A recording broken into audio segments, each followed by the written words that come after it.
안녕하세요.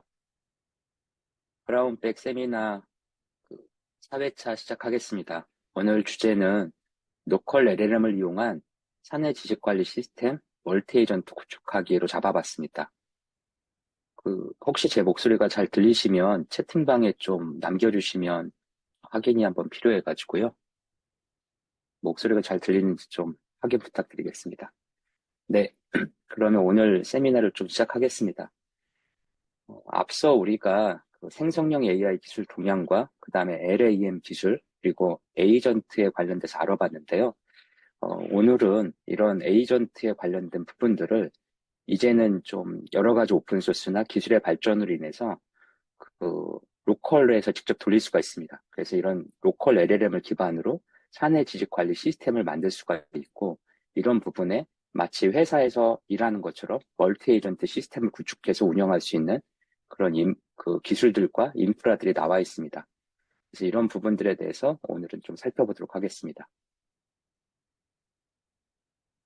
오늘 주제는 이제 노컬 LLM으로 제가 잡아봤는데요. 이 노컬 LLM은 뭐 부르는 사람마다 용어들이 굉장히 다양합니다. 그래서 뭐 SLLM 용어도 있고 이 라지 랭귀지 모델이라는 걸 이용해서 좀 특정 용도로 한번 써보자 뭐 이런 컨셉이라고 보시면 됩니다. 이 로컬 LLM을 이용해서 시스템을 설계하게 되면 대부분의 기업에서 가장 먼저 구축하고 싶어 하는 게 바로 사내 지식관리 시스템입니다. 그러니까 회사 안에 여러 가지 정보가 흩어져 있는데 이런 정보들을 갖다가 보안에 안정하게 하면서 우리만 쓸 수 있게 만들고 싶다. 뭐 이런 것들에 대한 니즈가 사실 기업에서 하는 그 생성형 AI 서비스 중에 가장 흔한 니즈 중에 하나입니다. 그리고 실제 이런 지식관리 시스템을 만들다 보면 이게 사실은 그 실제 회사에서 우리가 일을 하다 보면 부서라는 게 존재하고 그 부서 안에 그 리더도 존재하고 팀원도 존재하잖아요. 그래서 일이 한 명이 단순하게 끝내는 게 아니라 여러 명이 일을 같이 협업을 하게 되는데 이런 협업하는 구조에 있어서 에이전트라는 컨셉을 가지고 이런 거를 만들어낼 수가 있습니다. 그래서 그런 부분들에 대해서 이번 시간에 좀 알아보도록 하겠습니다. 오늘의 주제는 이 SLLM이라고 하는 로컬에서 돌릴 수 있는 작은 LLM에 대해서 좀 알아보고요. 사내 지식 관리 시스템의 구축에 대한 부분들, 그 다음에 멀티 에이전트를 활용한 시스템 설계, 그리고 구축 사례와 실전 활용 방법에 대해서 좀 설명드리도록 하겠습니다. 먼저 SLLM이라는 거를 좀 설명드릴 건데요. SLLM은 이 S가 좀 어감이 이상하지만 스몰러라는 뜻입니다. 작다는 뜻인데요. 작은 라지 랭귀지 모델이라는 뜻입니다. 일종의 말장난 같기도 한데요. 이 LLM이라고 하는 거는 일반적으로 굉장히 큰 모델을 말합니다. 그래서 파라메터 개수가 1000억 개 이상을 말하는데 이 SLLM은 이 세상의 모든 정보를 다 얘기해주지 않아도 되기 때문에 특정 업무만 처리할 수 있도록 이 매개 변수를 제어를 합니다. 그래서 수십억에서 수백억 개 사이로 이렇게 LLM을 설계하는 것들을 스몰러 LLM, SLLM이라고 부르게 됩니다. 이 SLLM 같은 경우에는 리소스 요구사항이 일반 컴퓨터나 스마트폰에서 돌아갈 수 있을 정도로 요구사항이 낮기 때문에 일반적으로 이제 로컬, 즉 회사 안에 또는 개인 집에 이렇게 설치할 수 있는 그 구축을 할 수 있는 그런 특성을 갖고 있습니다. 이에 반해서 LLM이라고 하는 거는 1000억 개 파라미터 이상의 굉장히 큰 모델을 갖고 있고요. 여기에 이런 것들을 처리하기 위해서 엔비디아 H100 이상의 고성능 GPU를 필요로 하는 경우가 대부분입니다. LLM 같은 경우에는 이 추론 속도나 이런 것들을 처리하는 게 모델 사이즈 자체가 워낙 크기 때문에 상대적으로 느리고요. 그에 비해서 SLLM은 모델 사이즈의 매개 변수가 작기 때문에 상대적으로 특정 업무에 대해서 빠른 처리가 가능합니다. 이런 이유 때문에 SLLM은 저비용 구조에서 운영이 가능하고 그 일반 LLM은 고비용 구조로 들어갈 수 있고요. SLLM을 하는 가장 큰 이유는 세상의 모든 걸 다 할 필요 없이 특정 도메인에 특화시킨 것만 하고 싶다. 이럴 경우에 이 SLLM을 활용하게 됩니다. 그에 반해서 오픈 AI가 만든 챗GPT라든지 엔스로픽이 만든 클로디라든지 구글이 만드는 제미나이 같은 것들은 사실은 세상의 모든 거를 답변해야 되기 때문에 이 범용적 활용으로 인해서 좀 커버리지가 굉장히 크죠. 일반적으로 이제 기존의 LLM을 기반으로 SLLM을 만들 수가 있는데요. 기존 LLM 중에 불필요한 부분을 줄여가지고 만드는 기법들이 있습니다. 가장 대표적인 기법이 지식 직류라고 해서 특정 지식만 남기고 불필요한 지식을 줄이는 거죠. 뭐 가지치기라고 해서 그 불필요한 호출 구조를 줄여나가서 전체 사이즈를 줄이는 기법도 있습니다. 양자화라는 기법이 가장 흔한 기법 중에 하나인데요. 이 양자화는 하나의 데이터를 처리할 때 16비트 단위로 할 건지, 8비트로 할 건지, 4비트로 하는 건지에 따라서 이 전체 모델 사이즈가 작아집니다.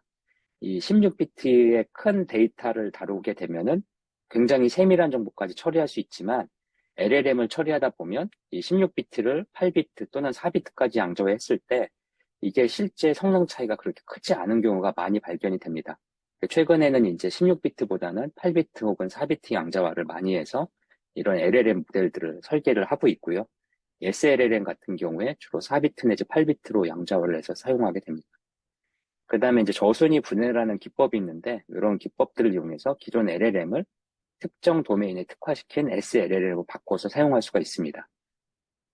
이 SLLM은 주요 수행 태스크가 뭐 특정 문서 지원을 처리한다거나 특정 언어를 번역한다거나 특정 디바이스의 특정 기능을 처리한다거나 해서 이 작업 범위를 구체적으로 굉장히 명확하게 작게 설계하는 그런 특성을 갖고 있습니다. 그래서 이러한 컨셉이 이제 SLLM이라고 보시면 되고요. 오늘의 주제는 이런 일반적인 LLM이 아닌 우리 사용 목적에 맞는 특화되어 있는 LLM을 어떻게 사용하는지에 대해서 좀 설명드리도록 하겠습니다. LLM에 관련된 내용들을 하다 보면 이제 시장에 LLM의 종류가 굉장히 많이 있습니다. 뭐 LLM의 그 근본적인 이야기를 하다 보면 1990년대부터 LLM은 이야기가 되어 왔고요. 90년도에 나왔던 LLM, 2013년도 근방에 나왔던 그 뉴럴 LLM, 그 다음에 2018년 이후로 딥러닝을 기반으로 한 이제 현재 우리가 얘기하는 프리트레인드 LLM, 그 다음에 현재 일반적으로 통용되는 라지 랭귀지 모델인 LLM에 대해서 이렇게 회자되고 있습니다. 관련된 내용은 이 링크에 들어가시면 논문이 있는데요. 이 논문을 한번 쭉 보시면 관련된 내용을 좀 더 명확하게 보실 수가 있는데요. 제가 여기서 한번 이렇게 보여드리겠습니다. 이 라지 랭귀지 모델에 대한 서베이 논문인데요. 여기 쭉 보시면 이런 라지 랭귀지 모델이 어떻게 만들어졌는지 이런 내용들이 자세히 나와 있습니다. 이 부분들을 좀 참고해 보시면 LLM 모델들이 어떤 특성을 갖고 있고 어떤 식의 발전을 해왔는지를 좀 아실 수 있습니다. 2019년 이후로 그 구글의 트랜스포머라는 Attention is all you need라는 논문을 기반으로 트랜스포머라는 LLM의 그 거의 종결자인 그 알고리즘이 등장한 이후로 이 LLM은 굉장히 많은 종류들이 시장에 나오고 있습니다. 그 중심축에 있는 LLM 중에 가장 일반인들한테 많이 알려진 게 이제 챗GPT 시리즈고요. 그래서 요 마크가 이제 오픈 AI 마크잖아요. 이런 챗GPT. 그 다음에 또 하나 이 시장의 강자가 구글이죠. 구글 마크가 있는 이런 다양한 모델들. 구글의 T5 모델이라든지 최근에 구글의 자회사인 딥마인드에서 만들고 있는 제미라이라든지 이런 모델들이 많이 만들어지고 있습니다. 이 시장은 지금 굉장히 빠르게 확산되고 있는데요. 이 시장에 그 확산되는 것 중에 이 SLLM의 그 파생 모델들은 대부분이 이 라마라고 하는 이 모델에서 출발이 됩니다. 이 앞에서 보면 굉장히 다양한 모델들이 이렇게 출시가 됐는데요. 2023년경에 이 메타에서 그 누구나 쓸 수 있는 오픈 LLM을 공개합니다. 그게 이제 라마인데요. 이 라마를 가지고 공개를 했는데 이 라마 모델 공개된 걸 가지고 이 스탠포드 학생들이 알파카라는 걸 만들기 시작했습니다. 그리고 이제 그 비쿠나라고 하는 모델을 뭐 버클리 학생들이 만들기 시작했죠. 그러면서 이런 공개되어 있는 LLM 중에 아까 말씀드렸던 이런 여러 가지 기법들을 써가지고요. 특정 용도로 제한시킨 모델들을 만들어내게 됩니다. 그래서 알파카를 기반으로 특정 용도를 할 수 있는 기능들을 막 만들어내는 거죠. 어떤 거는 수학 계산만 잘하게, 어떤 거는 금융에 관련된 것만 잘하게, 어떤 거는 의학 정보를 잘 다루게 하고요. 어떤 거는 법률 지식만 처리할 수 있도록 하면서 특정 용도로 이거를 세분화시켜서 그 모델을 여러 가지 만들게 됩니다. 그래서 이 현재 우리가 사용하는 일반적으로 통용되는 SLLM의 출발점은 이 메타라는 회사가 공개한 라마라는 모델을 바탕으로 다양한 기법들을 적용해서 작은 형태의 모델들을 만들게 됐고요. 그 만든 모델들을 가지고 특정 업무를 잘 처리할 수 있도록 특화시키는 형태로 진화를 하고 있습니다. 그래서 여기 보시면 이제 굉장히 다양한 그 응용 사례들이 나오고 있는데요. 수학에 관련된 데이터를 좀 더 집중적으로 학습시켜서 수학을 잘하게 만드는 거죠. 그리고 이제 금융이라든지 법률 지식, 의료 관련된 것들을 집중적으로 학습시키면 그 부분에 특화되어 있는 기능들을 활성화시킬 수가 있습니다. 그래서 이러한 형태로 이제 SLLM이라는 컨셉이 이제 커지고 있습니다. 이 SLLM이라고 하는 거는 이제 두 가지 방식으로 이렇게 우리가 사용할 수 있는데요. 하나는 우리가 직접 LLM 모델, 오픈소스 LLM 모델 같은 걸 구해서 이걸 가지고 이제 다양한 기법으로 특정 용도로 만드는 방법이 하나 있는데요. 이런 것들은 좀 기술적인 난이도나 전문성이 많이 필요로 합니다. 그에 반해서 이런 것들을 이미 많이 만들어 놓은 사람들이 있습니다. 이런 것들이 대부분 허깅페이스라는 곳을 통해서 유통이 되는데, 허깅페이스라는 곳의 모델들을 좀 더 사용하기 쉽게 이렇게 정리하는 회사들이 등장을 하기 시작했습니다. 그 중에 대표적인 그 사이트가 올라마라고 하는 LLM 모델을 서빙하는, 즉, 서빙이라고 하는 게 LLM 모델을 실제 구동할 수 있는 환경을 구축하는 그런 프로젝트가 있는데요. 그 프로젝트의 홈페이지에 가시면 이 올라마 페이지거든요. 그래서 올라마에 여기로 한번 가서 보시면 이렇게 이제 오픈소스 라마가 이제 동물 이름이잖아요. 그 라마의 형상을 그대로 딴 올라마라는 오픈소스 프로젝트에서 올라마에서 구동할 수 있는 다양한 모델들을 이렇게 공개하고 있습니다. 그래서 여기 보시면 이제 1월 달에 이슈가 됐던 딥시크 모델도 있고요. 그 다음에 오픈 소스 중에 지금 가장 인기가 좋은 모델 중에 하나가 이제 메타에서 공개하는 라마 시리즈가 있는데요. 라마 최신 버전이 3.3입니다. 그래서 라마 3.3 버전도 이렇게 보실 수가 있고요. 그 다음에 파이포라는 모델이 있는데 이 파이포는 성능이 굉장히 우수한 오픈소스 모델입니다. 이 모델은 마이크로소프트에서 만든 경량 오픈소스 모델이고요. 한국어도 꽤 잘하기 때문에 저는 GPT-4 정도의 성능을 갖고 있는 것 같습니다. 그래서 이런 모델들도 공개가 되고 있고요. 그 다음에 여기 보시면 이제 요 임베딩이란 단어, 비전 툴이란 단어가 있는데요. 임베딩이란 단어는 뭐냐면 우리가 그 LLM이나 이런 걸 사용할 때 특정 데이터를 학습을 시키거나 특정 데이터를 요청을 할 때 우리가 쓰는 글자를 그 LLM이 알아듣는 형태의 숫자로 바꿔줘야 됩니다. 이런 작업들을 임베딩이라고 하는데요. 그런 임베딩을 할 수 있는 모델들이 이렇게 돼 있습니다. 다양한 임베딩 모델이 있고요. 이 비전이라고 하는 건 뭐냐면 최근에 LLM은 이제는 단순하게 글자만 인식하는 게 아니라 거기에다 이미지를 넣으면 그거를 글자로 이렇게 설명할 수가 있게 되거든요. 그래서 이미지를 아예 입력할 수 있는 모델들을 이 비전 태그를 이렇게 구분할 수가 있는데요.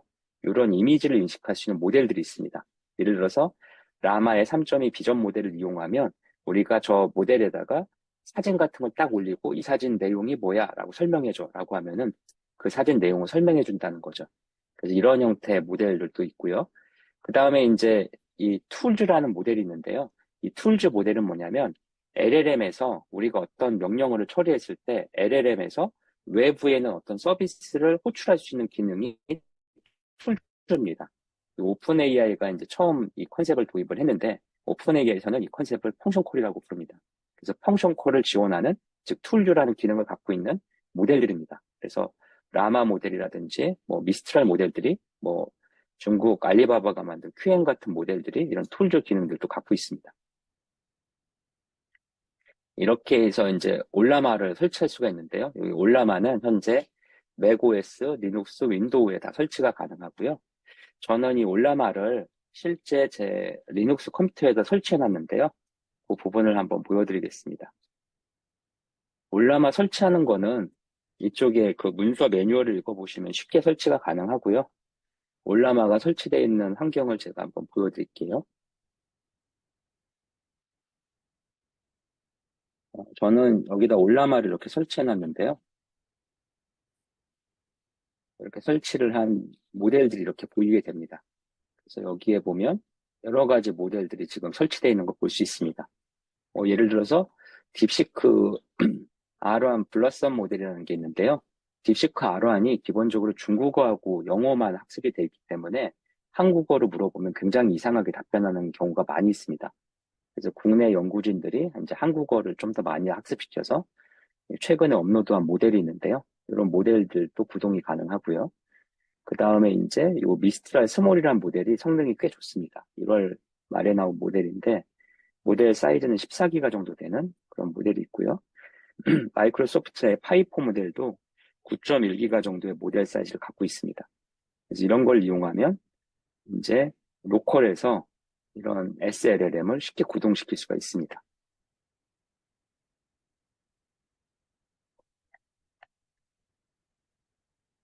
그래서 이 SLLM에 활용할 수 있는 모델들이 이렇게 구하기 쉬운 모델들이 이미 올라마라든지 이런 여러 가지 서빙 플랫폼들이 있는데요. 그 서빙 플랫폼 중에 이런 LM 스튜디오라는 것도 있습니다. LM 스튜디오도 제가 잠깐 보여드릴게요. 이게 이제 LM 스튜디오라는 그 올라마하고 비슷한 LLM 모델을 서빙하는 오픈소스 도구인데요. 이 올라마하고 비슷한 거, 올라마는 이제 좀 이렇게 그 타이핑을, 콘솔에 타이핑하는 형태라면 LM 스튜디오는 이런 식으로 좀 GUI로 쉽게 모델을 설치하고 활용할 수 있도록 제공을 해주고 있습니다. 여기 보면 예를 들어서 구글이 오픈소스로 공개한 젠마라고 하는 모델이 있는데 이 모델을 쓰고 싶으면 다운로드를 해서 곧바로 여기서 이렇게 실행을 시켜볼 수가 있습니다. 그래서 이러한 도구들을 이용해서 다양한 그 SLLM 모델들을 이제 구할 수 있게 되는 거죠. 이런 그 LLM 모델들, 로컬에서 돌릴 수 있는 모델들을 실제 구동시키기 위해서 그 툴들이 필요한데요. 이런 구동되는 툴들을 서빙이라고 부릅니다. 서빙은 이제 서비스한다는 뜻인데요. LLM 모델들 서비스할 수 있는 도구들인데 이 대표적인 서빙 도구들이 지금 여기 보시는 한 4가지 정도가 있습니다. 그 4가지 도구를 좀 간단히 설명을 드리면요. VLLM이라고 하는 도구가 있는데 이 도구는 LLM 서빙할 때 가장 성능이 좋은 모델 중에 하나입니다. 그래서 고성능 서빙이라든지 확장성, 유연한 배포, 사용자 친화적 인터페이스를 구성을 할 때 굉장히 좋고요. 이런 걸 이용해서 뭐 사내의 실시간 챗봇이나 대화형 시스템, 데이터 분석 처리 시스템 같은 거를 구축을 많이 하고 있습니다. 상대적으로 VLLM이 좋긴 하지만 얘보다 좀 더 사용하기 쉽게 만들어진 게 바로 올라마입니다. 올라마는 다양한 언어 모델을 지원하면서 사용하는 방법이 굉장히 직관적이고요. 그 다음에 굉장히 쉽습니다. 그리고 모니터링 관리 도구들이 잘 되어 있습니다. 주로 간단한 어플리케이션이나 실시간 사용 응대 시스템을 프로토타입 용도로 개발할 때 올라마를 많이 사용합니다. 오픈 LLM은 대규모 언어 모델을 위한 오픈소스 서빙 프레임워크인데요. 얘는 기본적으로 유연성, 확장성, 쉬운 배포, 모니터링 관리에서 여러 가지 기능들을 갖고 있습니다. 그래서 현재는 이 VLLM하고 비슷한 수준으로 많이 활용되고 있습니다. 로컬 AI라고 하는 서빙 플랫폼도 있는데요. 이 로컬 AI는 올라마처럼 사용하기가 편하고요. 경량화하고 쉬운 설치가 특징 중에 하나입니다. 오프라인 환경에서 언어 모델들을 빠르게 만들어서 돌려볼 때 유용하게 쓸 수 있습니다. 요 VLLM 사이트부터 좀 한번 가서 확인해 보면요.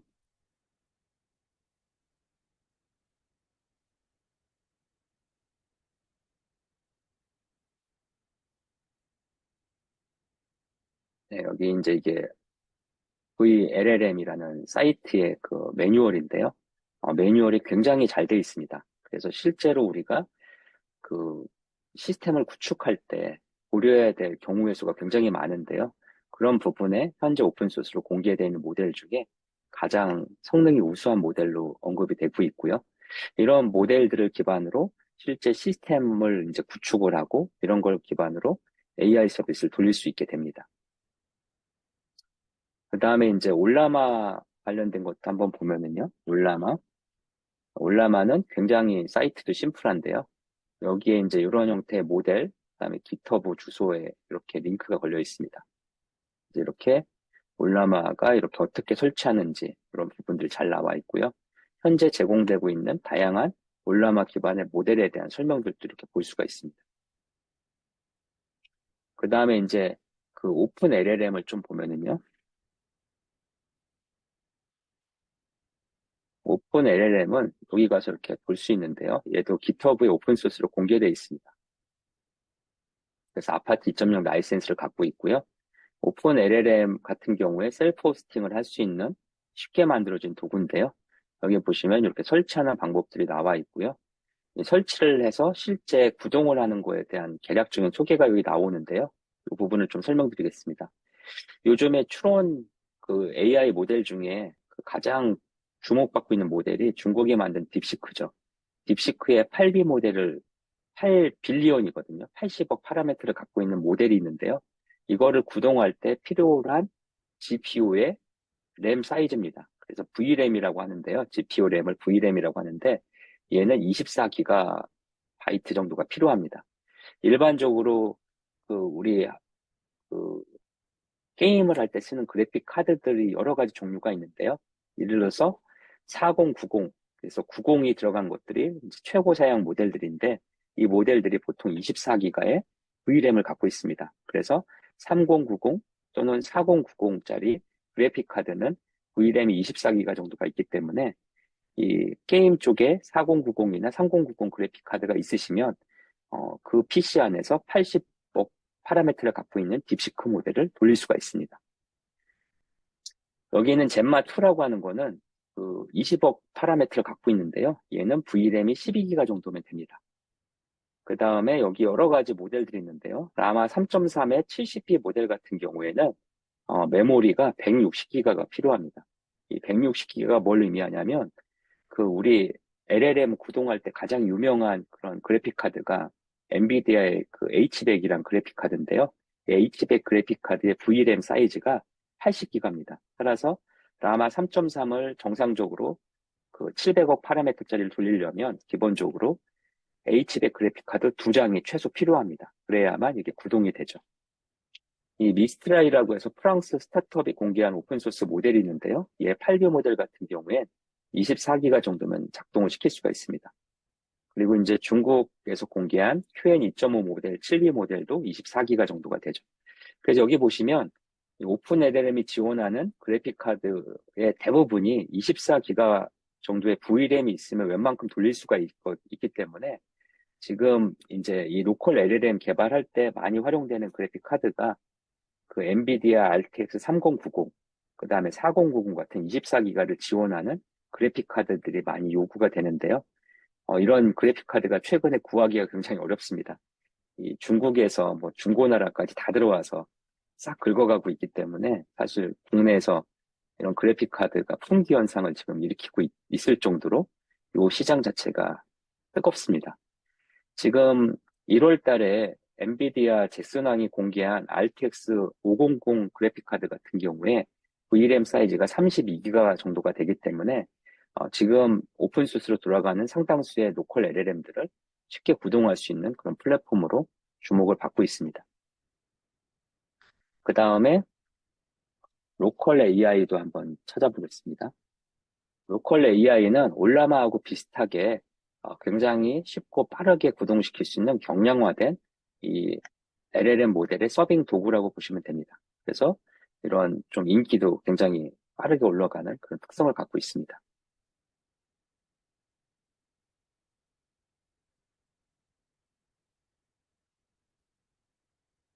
자, 그렇다면 지금 이제 그 모델을 어떻게 서빙하는 것까지는 알아봤는데, 그럼 서빙한 거를 실제 어떻게 구축해서 돌릴 수 있는지를 좀 봐야 되는데요. 이 올라마를 가지고 실제 돌리려면 이렇게 돌릴 수 있습니다. 예를 들어서 올라마 가지고 제가 파이포를 돌리고 싶다면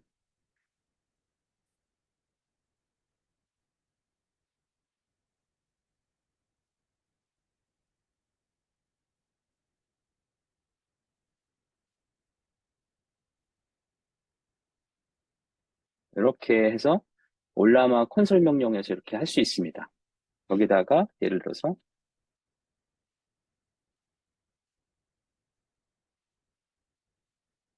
이렇게 물어보면 이렇게 이제 구동이 되는데요. 이 구동은 어떻게 되는 거냐면 제가 지금 그 3090 그래픽 카드를 물려놨는데요. 지금 전기를 엄청나게 먹고 있습니다. 저 말을 만들어내기 위해서 418W를 지금 먹고 있네요. 이제 지금 답변이 끝났으니까 전기를 상대적으로 적게 먹을 건데요. 답변하는 사이에 요 그래픽 카드의 그 전기 사용량이 순간적으로 올라가는 걸 볼 수 있습니다. 그래서 이렇게 해서 이제 그 컨셉 화면에서 쓸 수가 있는데, 이렇게 해서는 사실은 좀 별로죠. 그래서 이런 것들을 좀 더 잘 쓰기 위해서 이 오픈 웹 UI라는 오픈 소스가 있습니다. 이 오픈의 UI라는 오픈 소스는 여기 제가 링크를 넣어놨는데요. 잠깐 가서 보면은요.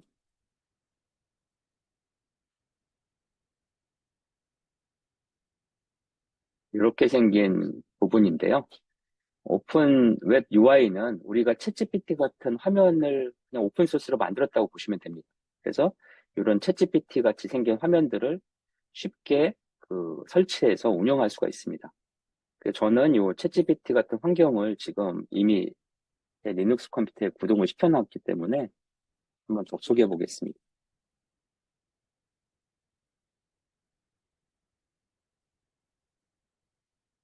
여기 보시면 뭐 챗GPT하고 거의 똑같이 생긴 화면이 이렇게 하나 뜨죠.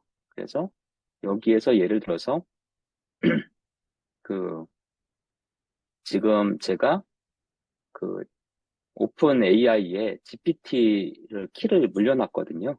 그러면 GPT 키 물려놓은 걸 가지고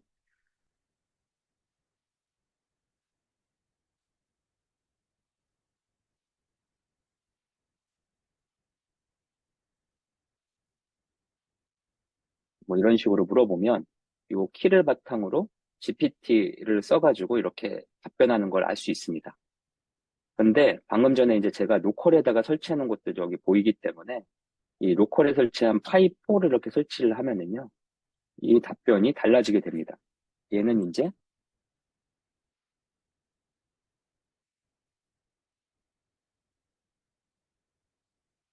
이렇게 하면은 위에는 이제 여기는 오픈 AI 걸 갖다 화면에 뿌려줬다면 얘는 이 로컬에 있는 파이4에서 이렇게 답변을 만들어낸 걸 볼 수 있습니다. 그래서 이런 걸 이용해서 쉽게 그 로컬에 설치되어 있는 여러 가지 모델들을 마치 챗GPT를 쓸 수 있도록 활용할 수가 있게 됩니다. 그래서 여기에 이렇게 나오는 서빙할 수 있는 모델들이 리스트가 있는데요. 이 리스트들을 지금 여기 보시는 그 부분에서 이렇게 가져온 거죠. 그래서 이런 식으로 해서 다양한 모델들을 여기다 설치하고 그것들을 연결해서 이런 식의 서비스로 쉽게 구동할 수가 있습니다. 그러면 이거는 회사 안에 또는 개인 집 안에다가 자체 서버를 구축해서 돌릴 수 있는 이런 챗GPT 서비스가 된다고 보시면 될 것 같습니다. 이런 서비스들은 여기에 기능들이 굉장히 많이 있는데요. 이런 기능들을 면밀하게 연결해서 사용하게 되면 사실 상용 서비스에 준하는 그런 형태의 서비스들을 이 로컬 환경에서도 구축해서 활용하실 수가 있게 됩니다. 그래서 이제 이러한 설치를 통해서 이런 부분들을 쉽게 활용할 수 있다라고 보시면 되고요. 그 다음에 이제 SLLM이라는 걸 갖다가 실제 우리가 필요로 하는 모델을 만드는 방식이 크게 두 가지가 있습니다. 그 두 가지가 뭐냐면 하나가 파인튜닝이라는 방식이 있고요.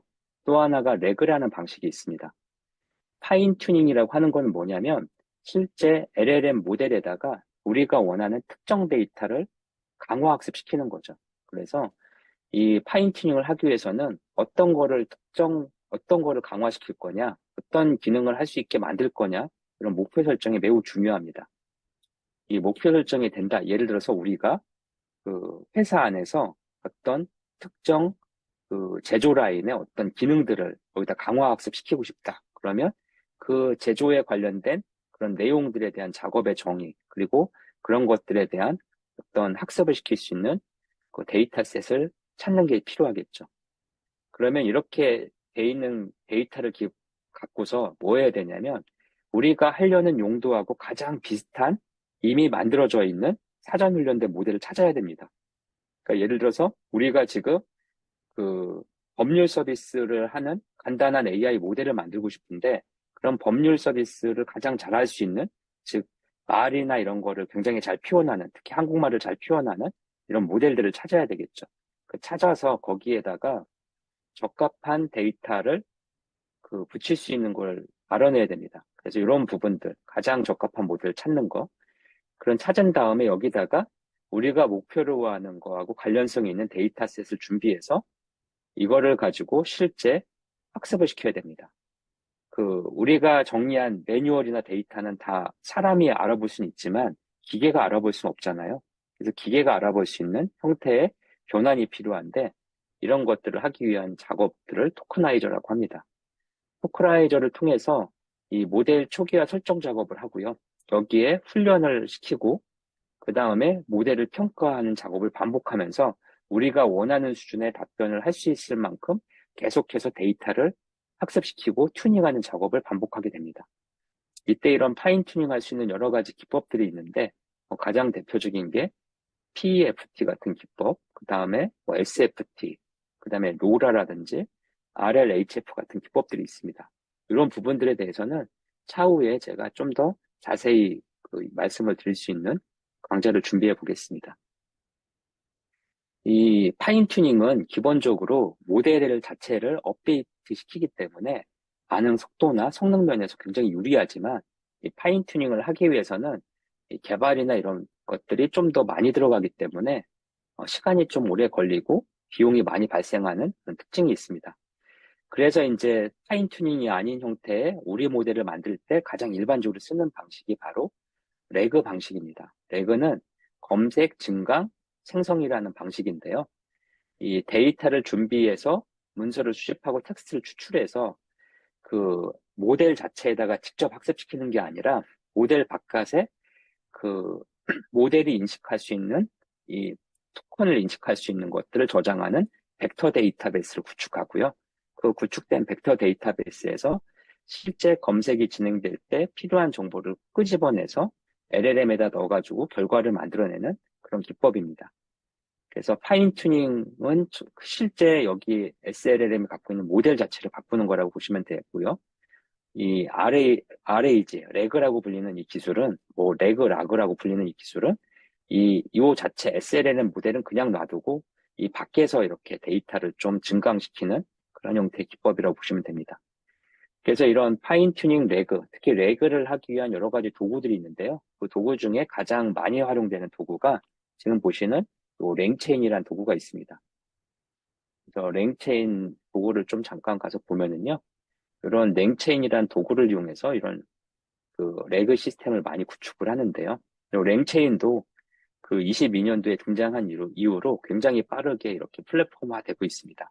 그래서 22년도에는 주로 이제 코어 쪽만 있었는데 지금은 이 생산성을 높이기 위한 랭 그래프라든지 또는 디버깅이나 운영에 관련된 모니터링을 강화하기 위한 랭 스미스 같은 부분들이 계속해서 추가되고 있습니다.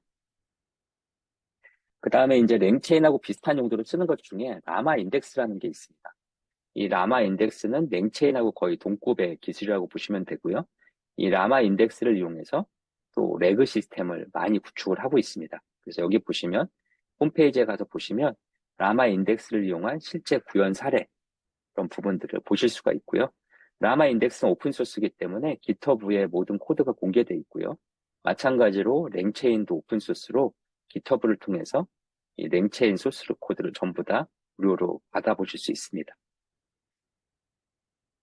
그래서 정리하자면 우리가 SLLM이라는 걸 가지고 어떤 시스템을 구축하려면 파인 튜닝이나 레그 같은 기법들을 쓰게 되는 거죠. 이 사내 지식 관리 시스템을 구축하는 것 중에 가장 일반적인 방법은 레그 시스템을 쓰는 건데요.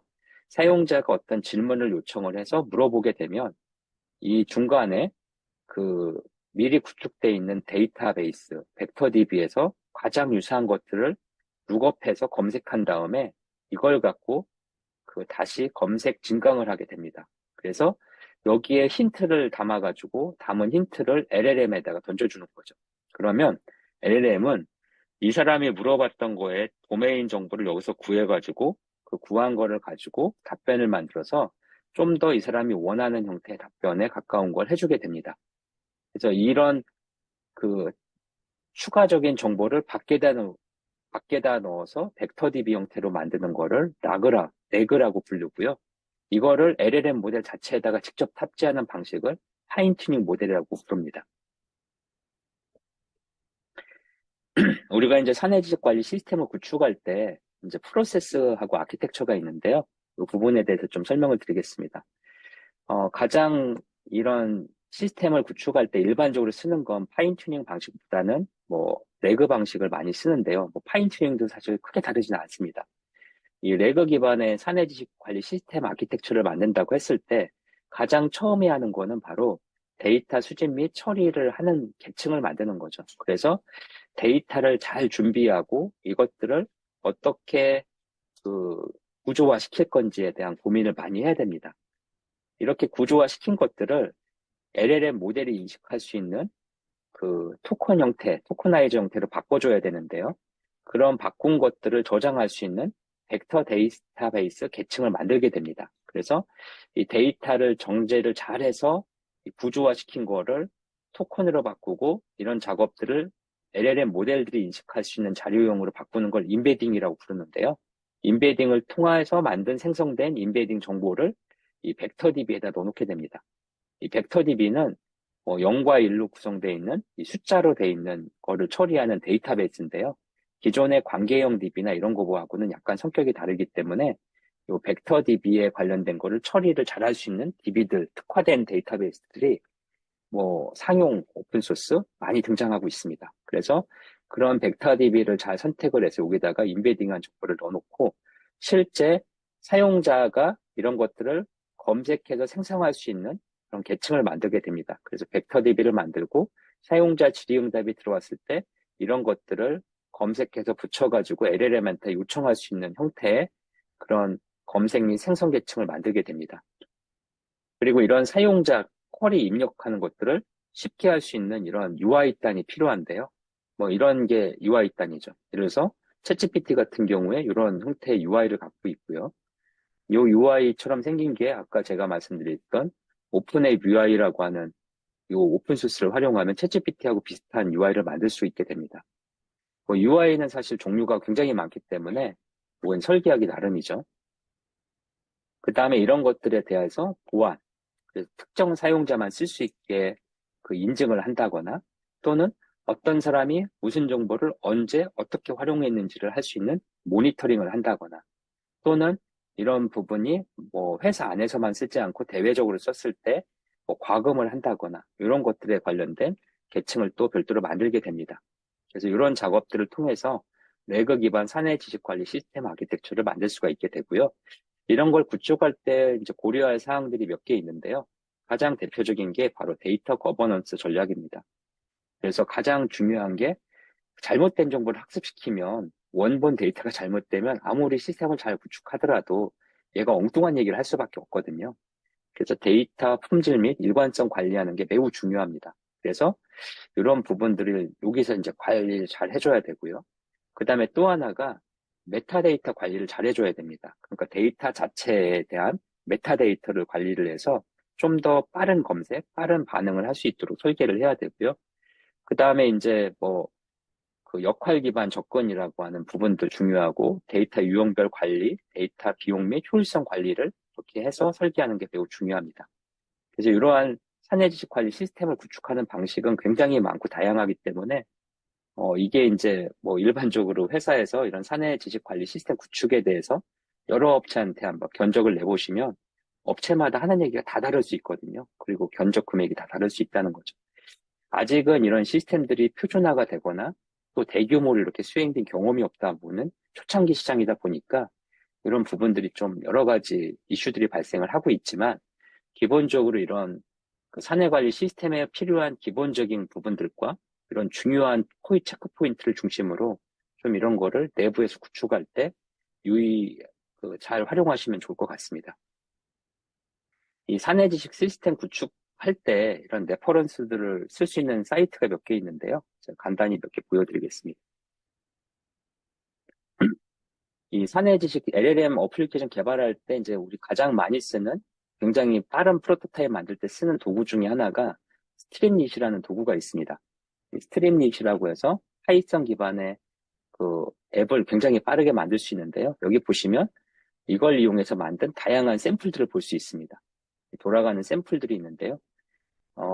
LLM을 가지고 어떤 앱들을 만들 수 있는지에 대한 샘플들이 이렇게 나와 있는 걸 볼 수 있습니다. 그리고 이런 샘플들은 이런 파이썬 기반으로 다 설치를 해서 확인해 볼 수가 있는데요. 이런 샘플들에 보면 굉장히 화려한 UI들이 있습니다. 뭐 회사에서 많이 쓰는 이런 차트라든지 뭐 이러한 좀 그 기하학적인 모형을 처리하는 거나 또는 사내에서 가장 많이 쓰는 KMS 관련된 뭐 챗봇 스타일이나 뭐 이런 부분들이 있는데요. 여기 참조하시면 우리 시스템을 어떻게 설계해야 되는지에 대한 아이디어를 여기서 많이 얻으실 수가 있습니다.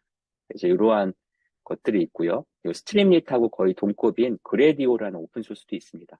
그래서 이런 그 부분에 그런 갤러리 쪽을 참고하시면 어떤 식으로 UI를 설계해서 활용하는지를 많이 찾아보실 수 있습니다. 그 다음에 이제 실제 우리가 이런 것들을 가지고 뭘 할 수 있는지를 좀 알아봐야 되는데요. 뭘 할 수 있을지 알아볼 때 쓸 수 있는 게 랭체인의 그 활용 사례들을 정리한 사이트가 있는데요. 이 부분도 한번 보겠습니다. 이 어썸 랭체인이라고 해서 랭체인을 가지고 만드는 다양한 도구들에 대한 내용들이 나옵니다. 예를 들어서 뭐 로코드 툴을 만들 때 쓰는 거. 노코드 툴 중에 뭐 플로리라고 하는 게 있는데요. 얘는 드래그 앤 드롭으로 굉장히 효과적인 그러한 UI UX 기반의 프로토타입을 개발할 때 유용하게 쓸 수 있는 도구입니다. 뭐 이런 도구도 있고요. 그 다음에 이런 다양한 형태의 서비스들이 있습니다. 그래서 이런 것들을 활용해서 어떤 거를 만들 수 있는지를 찾아보시는 것도 굉장히 유용하다고 보실 수 있습니다.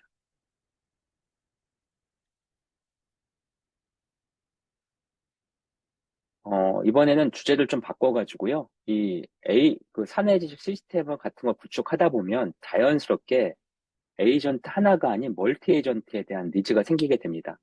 이때 이제 우리가 이런 에이전트를 가지고 어떤 프로세스를 설계한다고 가정을 했을 때 시작하고 에이전트에 들어가서 웹을 검색하고 코딩을 짜고 그림을 그리는 프로그램을 작성을 할 수가 있겠죠. 이런 것들은 지난번 제가 이제 그 간단히 데모 보여드렸던 것 중에 저희가 이제 그 POC나 MVP 쪽 컨셉 관련된 프로젝트나 이런 거 수업을 할 때 쓰는 도구 중에 하나가 이런 게 있는데요. 이런 도구를 이용해서 그런 부분들을 활용할 수가 있는데 여기에 보시면 이런 에이전트라는 컨셉이 있습니다. 여기에다가 이렇게 그림을 그리고 싶으면 달리를 추가하면 되고요. 논문 검색하고 싶으면 논문을 추가하고 번역을 하고 싶으면 번역 API를 추가하고요. 날씨를 알고 싶으면 날씨를 이렇게 추가하고 검색을 하고 싶으면 구글 검색을 하고 싶으면 이런 서퍼 API를 추가하면 됩니다. 이런 식으로 추가해서 이제 쉽게 이렇게 개발할 수가 있게 되는데 이런 컨셉으로 이렇게 만드는 것들이 이제 요즘에 에이전트의 기본 컨셉입니다. 그래서 LLM에 관련된 기본 정보를 갖고 있는데 여기다가 우리만의 추가 정보를 벡터DB에다 학습시키고 웹을 검색하거나 코딩을 하거나 또는 이미지를 만들거나 이런 프로세스를 만들어서 붙일 수가 있습니다. 그리고 이런 도구를 이용하면 그런 프로토타입을 빠르게 개발해 볼 수 있는 거죠. 이런 그 싱글 에이전트에서는 그렇게 개발을 하면 되는데 실제 일을 하다 보면 이 싱글 에이전트보다는 실제 회사나 이런 좀 복잡한 프로세스를 하다 보면 멀티 에이전트를 만들어야 되는 사례들이 많이 생기게 됩니다. 예를 들어서 다른 예시를 한번 보면은요. 예를 들어서 주제 관련된 최신 뉴스를 조사하고 목차를 설정하고 그 조사된 거를 가지고 문서를 만들고 편집해서 최종 답변을 만드는 걸 한다라고 가정을 하면 이거를 하나의 싱글 에이전트로 만들면은 굉장히 비효율적으로 작동하게 됩니다. 왜냐하면 이게 굉장히 복잡해지거든요. 그래서 이거를 작업 단위를 잘게 잘게 쪼개는 거죠. 그래서 여기 보시는 것처럼 예를 들어서 주제 관련된 검색을 하는 에이전트만 만들 수 있고요. 뭐 테마 관련된 에이전트가 있고요. 그 다음에 목차 및 조사하는 거, 그 다음에 편집에 관련된 에이전트만 따로 만들 수 있습니다. 그래서 요 하나하나를 싱글 에이전트로 만들고 그 싱글 에이전트를 서로 연관된 워크플로우로 연결시켜서 어떤 일 처리를 할 수 있게 설계할 수 있는데요. 이런 부분이 이제 워크플로우 프로세스 또는 AI 멀티 에이전트 프로세스라고 부를 수 있습니다. 그래서 이런 부분도 역시 이러한 도구들을 활용하면 좀 더 쉽게 그 구축을 할 수가 있게 되는데요. 여기 보시는 것처럼 어떤 업무를 시작해서 분석을 하고 여기 LLM, 뭐 클로디 3.5, 여기 이 업무를 처리한 LLM에서 각각의 그 에이전트를 별도로 이렇게 쫙 만든 다음에 여기다가 특정 업무를 이렇게 프로세스를 태울 수가 있습니다.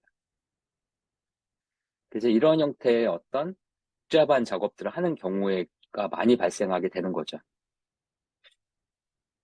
일반적으로 기업에서 어떤 그 기업 분석이라든지 또는 주가 분석 팀이 있다. 어떤 금융회사에 그 증권회사라고 한번 가정해보죠. 증권회사에 그 팀이 있다면 그 팀의 업무를 보조하는 시스템을 설계한다고 가정을 했을 때 이 기업 분석 팀에서 하는 거, 주가 분석하는 팀에서 하는 것들을 이렇게 워크플로우를 만들 수 있겠죠. 그리고 실제 회사에서는 기업 분석하는 팀에 있는 직원들, 우리는 여기서 그 직원들 한 명을 에이전트라고 부른다고 가정을 해보고요.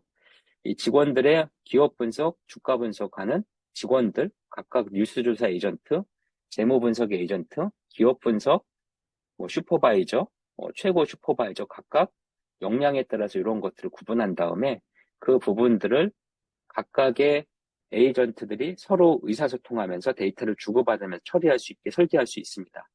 이런 설계가 이제 일반적인 멀티 에이전트 설계고요. 이런 멀티 에이전트 설계를 통해서 실제 기업에서 팀 단위화하는 업무 처리하는 프로세스를 만들어낼 수 있습니다. 구축 사례를 좀 설명드리겠습니다. 실제 구축 사례들인데요. 금융 서비스 쪽에는 현재 AI 에이전트 활용하는 그런 실제 구축 사례들이 많이 나오고 있습니다. AI라고 하는 특히 생성형 AI가 도입되면서 가장 영순위로 이렇게 처리되는 영역들이 있는데요. 그 영순위 처리되는 영역 중에 하나가 금융 쪽입니다. 금융 쪽이 이제 영순위가 되는 이유가 AI를 도입했을 때 당장 부가가치가 가장 크게 발생하고요. 금융 쪽 데이터는 굉장히 데이터가 잘 정리되어 있습니다. 대부분 숫자 아니면 글로 되어 있기 때문에 다른 영역에 비해서 복잡도가 상대적으로 낮죠. 그래서 금융 에이전트 쪽은 이제 이런 적용 사례들이 이미 많이 나오고 있는데요. 개인화 서비스라든지 고객 참여, 영업, 뭐 위험, 대출 심사 이런 쪽에 다양한 적용 사례들이 존재를 하고요. 실제 이런 걸 이용해서 성공적인 서비스를 하고 있는 회사들도 등장하고 있습니다. 그래서 여기에 보시는 이런 회사에서는 이런 그 은행 대출 심사에 관련된 그 데이터 수집, 재무 분석, 신용 평가에 관련된 AI를 사내에 구축해서 이렇게 운영하는 것들이 있고요. 그 다음에 리얼리티 디펜더라는 회사에서는 은행 고객센터에 전화가 들어오면 이 전화가 사실 이제 그 전화를 통해서 뭐 이렇게 그 약간의 나쁜 짓, 위조 뭐 이런 걸 하는 거를 찾아내는 이런 솔루션들을 만들어서 주목을 받고 있습니다. 그래서 이러한 그 생성형 AI 도입하는 그런 사례들이 현재는 금융권에 가장 많이 포진되어 있고요. 이런 부분들이 서서히 다른 도메인으로 확대되고 있다고 보시면 될 것 같습니다. 근데 다른 도메인에서도 뭐 크게 다르진 않을 거예요. 개인화 서비스라든지 고객 참여, 내부의 영업 효율을 올리거나 또는 뭐 다른 여러 가지 그 사내 컴플라이언스나 이런 걸 해결하기 위한 부분들은 크게 다르지 않기 때문에 그런 부분들이 이제 도메인별로 빠르게 확산이 되고 있습니다. 오늘 전체적인 내용을 좀 정리해 보겠습니다. 그 대부분의 분들이 생성형 AI를 하는 건 좋은데 그래서 이거 우리 산업 도메인에 어떻게 적용하지라는 이야기를 많이 하고 계십니다. 이런 것들을 하기 위해서는 이제 좀 제 생각엔 프로세스가 필요한데요. 가장 중요한 건 도메인에 대한 분석이 필요합니다. 이 도메인 분석은 AI 전문가가 할 수 없는 영역이고요. 이거는 AI 전문가가 아닌 그 도메인 내부에 있는 전문가들이 반드시 필요합니다. 즉, 그 업종에 있는 전문가들이 반드시 참여를 해서 이 참여한 전문가들을 대상으로 생성형 AI 기술이 뭐가 있고 이런 것들을 가지고 뭘 할 수 있는지 이런 것들을 좀 잘 알려주는 게 필요합니다. 그래서 도메인 분석 전문가들이 도메인을 잘 알고 있는 분들이 AI를 가지고 할 수 있는 것들, 뭐 당장 6개월 안에 할 수 있는 거, 1년 후에 할 수 있는 거, 뭐 2, 3년 후에 할 수 있는 것들에 대해서 잘 파악하시는 게 필요하고요.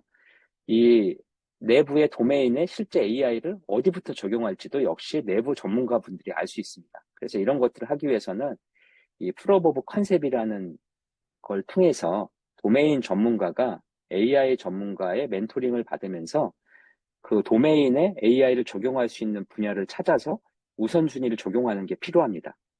이렇게 우선순위를 내부에 정리를 한다면 실제 여기다가 뭐 짧은 기간, 보통 3개월 이내 또는 비용도 1억 이하의 그 짧고 그 다음에 비용도 작은 비용을 일차적으로 투입을 해서 여기서 그 POC에서 정리된 우선순위에 따라서 몇 가지의 프로토타입을 한번 만들어 보는 게 필요합니다.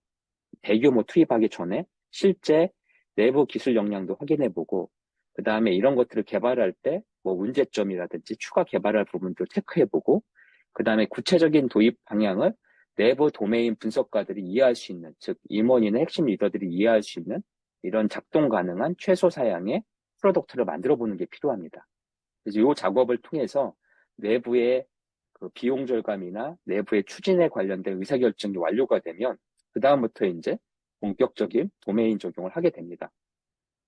이렇게 도메인 적용하게 되면 일반적으로 기존의 사람 중심에 있는 사람을 에이전트라고 했을 때 사람 중심의 팀에 사람뿐만 아니라 AI 에이전트가 들어가서 기존 팀의 그 역량을 더 고도화시킬 수 있는 거죠. 역량을 더 올리고 고객 대응을 더 강화할 수 있는 AI 기술 기반의 혁신을 만들 수 있을 것으로 예상이 됩니다.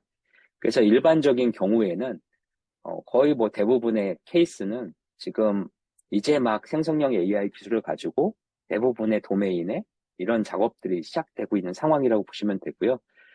특별한 도메인, 예를 들어서 지금 빅테크가 이미 들어가고 있는 오피스 시장이라든지 검색 시장이라든지 이런 특별한 도메인 몇 개를 빼면은 사실은 거의 모든 산업 도메인은 지금 말씀드린 이런 프로세스를 통해서 점진적으로 생성형 AI를 도메인에 적용하는 프로세스를 타고 있다고 보시면 될 것 같습니다. 그래서 일단 오늘 제가 말씀드린 거는요, 이런 노컬 LLM을 이용해서 사내 지식관리 시스템을 구축하고 이런 멀티 에이전트를 구축하기 위한 이런 고려할 사항들에 대해서 좀 말씀을 드렸습니다. 3월 세미나 소개를 좀 간단히 말씀드리고자 하는데요. 제가 이제 2월 달을 이게 진행을 할 때, 이 생성형 AI를 기업에 적용하는 것들을 좀 압축적으로 기획을 해서 4번에 걸쳐서 하다 보니까, 이런 피드백을 제가 받아보니까 좀 양쪽의 피드백이 있었습니다. 한쪽에서는 너무 어렵다. 그래서 좀 이해하기 쉽게 했으면 좋겠다. 그리고 한쪽에서는, 우리 구축해야 되는데 너무 이 깊이가 낮다라는 이야기가 또 있으셔가지고요. 제가 이제 3월, 4월 어떻게 진행할까 생각하다가 3월 세미나는 AI 용어를 이해하기 쉽게 그리고 주요 서비스를 사용해 보면서 재미난 세미나를 한번 해보는 거를 좀 기획해봤습니다. 그래서 다음 주에 진행될 그 주제부터는 좀 더 이제 신숙하고 이해하기 쉬운 형태의 세미나를 좀 진행할 계획이고요. 이런 세미나를 진행하면서 또 반대급부가 생길 걸로 생각이 돼서 현재 제가 생각하는 4월 세미나 주제는 약간은 좀 더 엔지니어 마인드로 약간은 구체적인 이야기들을 좀 진행하는 형태로 기획을 하고 있습니다. 일단 오늘 제가 준비한 내용은 여기까지고요. 혹시 궁금한 게 있으시면 그 채팅방이라든지 마이크 키시고 문의해 주시면 관련된 부분들 답변 드리도록 하겠습니다. 네, 그 질문 주신 게 있는데요. 클라우드 시스템의 대부분 구축해서 보유하고 있는 경우가 많은데 이런 IT 구축 경험을 가진 조직이 경영진을 설득할 수 있는 단계별, 네네. 지금 질문 주신 거는 아까 제가 말씀드린 대로 내부에서 그 POC나 MVP를 통해서 실증하는 작업을 거치고 거기서 나온 정량화된 지표를 바탕으로 의사결정권 라인을 설득하는 게 필요할 것 같습니다. 그래서 생성형 AI의 특성에 맞춰서 기업 특성에 맞춰서 어떤 부분은 외부 LLM 서비스를 사용하는 클라우드 베이스로 갈 수도 있고요. 어떤 부분은 좀 보안이나 우리 것들이 외부로 유출되면 안 되는 이런 부분들은 특정 기능을 강화시킨 형태의 서비스를 인하우스 안에서 하는 온프레미스 형태의 서비스로 가는 것도 필요할 것 같습니다. 또 다른 질문이 있으실까요?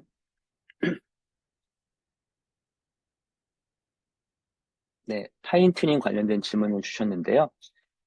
결국 데이터셋이 중요한 것 같은데, 노컬 데이터에 관련된 전반적인 폭력 데이터를 추가하고 싶은데, 요즘에 이 데이터셋 추가하는 방식이 이제 두 가지인데요. 기존의 데이터를 잘 갖고 있는 회사는 그 데이터를 잘 정제해서 학습시키면 되고요. 일반적인 밖에 좀 비어있는 부분이 많이 있다 또는 외부 데이터가 필요하다 할 경우에는 그 생성형 AI 기술을 활용해서 데이터를 만들어낼 수가 있습니다. 그래서 특정 환경의 시뮬레이션 그 구성을 통해서 뭐 텍스트 또는 뭐 숫자 데이터 또는 필요에 따라서 뭐 멀티미디어 데이터까지 만들어낼 수 있습니다. 제가 이제 그 2회차 때 설명드렸던 LAM에 보면은 그 엔비디아에서 만든 코스모스라는 플랫폼이 있는데요. 이 코스모스 플랫폼은 그 동영상을 2천만 시간 학습시켰기 때문에 그 우리가 특정 상황을 잘 시뮬레이션 설명해주면 그 특정 상황에 맞는 동영상 데이터를 뽑아주는 그런 플랫폼이라고 보시면 됩니다.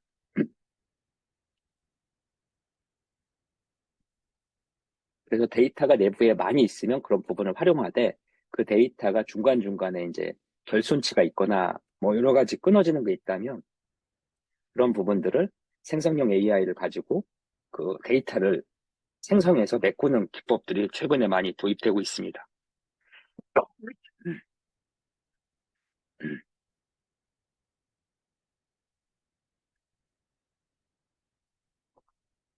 네, 일단 또 궁금한 게 있으시면 다음번 강의 시간이나 또는 제 이메일을 통해서 문의 주시면 답변 드리도록 하고요. 오늘은 벌써 시간이 12시 56분이 돼서 그 2월 마지막 대주 브라운백 세미나는 여기서 마치도록 하겠습니다. 감사합니다.